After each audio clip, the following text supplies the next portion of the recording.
নোয়াখালীতে প্রধানমন্ত্রী তারেক রহমান ও কেন্দ্রীয় ছাত্রদলের সভাপতি রাকিবুল ইসলাম রাকিব এবং সাধারণ সম্পাদক নাসির উদ্দিন নাসিরকে শুভেচ্ছা ও অভিনন্দন জানিয়ে বিশাল আনন্দ শোভাযাত্রা করেছে নবগঠিত জেলা ছাত্রদলের নেতাকর্মীরা। বুধবার বিকেলে শহরের শহীদ ভুলু স্টেডিয়াম থেকে শোভাযাত্রাটি শুরু হয়ে মাইজদি শহরের গুরুত্বপূর্ণ সড়ক প্রদক্ষিণ করে। পরে জিলা স্কুল সংলগ্নে এক সংক্ষিপ্ত সমাবেশ অনুষ্ঠিত হয়। নবগঠিত জেলা ছাত্রদলের সভাপতি NBS রাসেল ও সাধারণ সম্পাদক জিয়াউর রহমান রাহানের নেতৃত্বে আয়োজিত এই কর্মসূচিতে বিপুল সংখ্যক নেতাকর্মী অংশগ্রহণ করেন।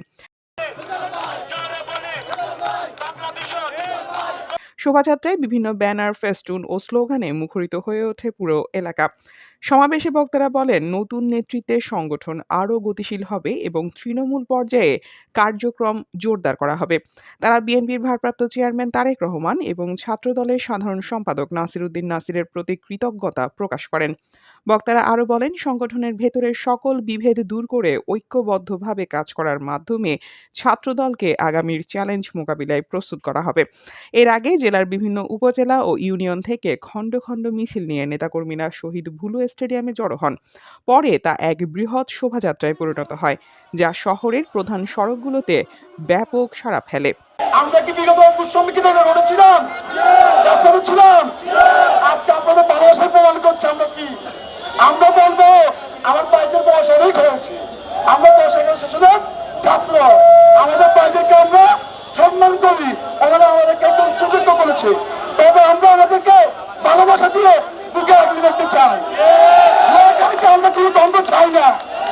আমাদের নাসির ভাই আমাদের গল্প, সাথে ভাই আমার নোয়াখালীর সংসদ সদস্য। আমরা নাসির ভাইকে কেউ বিরুদ্ধে নাসির ভাইকে নিয়ে হিংসাত্মক করার চেষ্টা করতেছে। এটা মূলত খাওয়ার কমিটি না, নাসির ভাই উপরে হিংসাত্মক ভাবে তারা প্রমাণ যেতে হচ্ছে।